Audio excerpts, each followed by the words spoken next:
ఇక చూడరి కొంతమంది సోషల్ మీడియాలో చాలా యాక్టివ్గా ఉంటారు.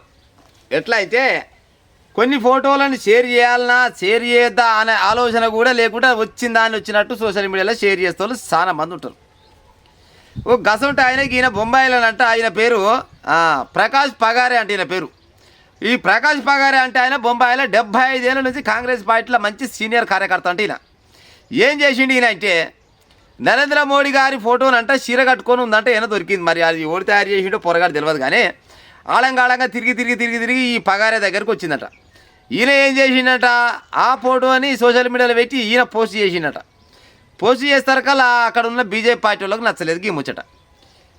నువ్వు సీనియర్ కార్యకర్తవు, నీకు ఏది పోస్ట్ చేయాలి ఏం కథ అనేది ఏది తెలియదు నీకు. నువ్వు గిట్టెట మా నరేంద్ర మోడీ గారి ఫోటోని ఎందుకు నువ్వు సోషల్ మీడియాలో వైరల్ చేస్తున్నావని ఏడ ఉండో 3-4 రోజులు కాపు కాసి దొరకబెట్టి పట్టుకొచ్చిరట. పట్టుకొచ్చి కాళ్ళ రెక్కలు బిగ్గర పట్టుకొని ఇద్దరు చేతులు పట్టుకురు, ఇద్దరు కాళ్ళు పట్టుకురు, ఇద్దరు తలిగిరు. మంచిగా చీర తీసుకొచ్చారు, కొత్త చీర పట్టు చీర తీసుకొచ్చి మంచిగా నడుము చెక్కనే చెక్కిరు, చుట్టూ తిప్పనే తిప్పిరు, మంచిగా కొంగేనే వేసిరు. ఆయనకు కొంగేసి ఇక పోతావు ఏడిపోతావు పోయి నువ్వు నరేంద్ర మోడీ ఫోటోని వైరల్ చేసినావో చీర కట్టుకొని గదే చీర నీకు కట్టినాం ఇక తిరుగుపాని బీజేపీ వాళ్ళు ఆయన ఎమ్మడి పడ్డారు చూడండి. ఇంకో వాస్తవానికి చెప్పుకోవాలంటే అధికారం ఇవ్వదుంటే గాలిదే నడుస్తుంది ముచ్చట. ఇప్పుడు దీనికి కొంతమంది ఏం చేస్తారంటే బీజేపీ కార్యకర్తలు ఏం కామెంట్ పెడుతున్నారంటే బలం మాయమన్న పని చేసినని కొంతమంది కొంతమంది ఏం చేస్తూ కాంగ్రెస్ అలాంటి ఇది ఎంతవరకు కరెక్ట్ అని కొంతమంది చేస్తూ. వాస్తవానికి ఈ ముచ్చట 2 తీరులో ఉంటుంది. సోషల్ మీడియాలో వచ్చిన దాన్ని షేర్ చేసే ముందర మనం కూడా ఆలోచించుకోవాలి.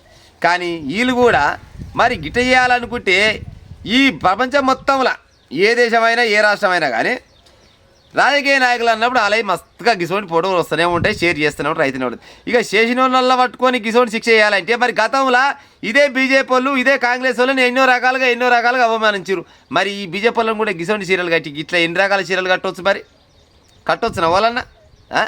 అంటే అధికారం ఉంది, కర్ర ఉందో బైరాన్ చేతిలో ఉంటుంది అంతే కదా. కర్ర ఓన్ చేతులు ఉంటే బైరాన్ చేతులు ఉన్నట్టే లెక్క.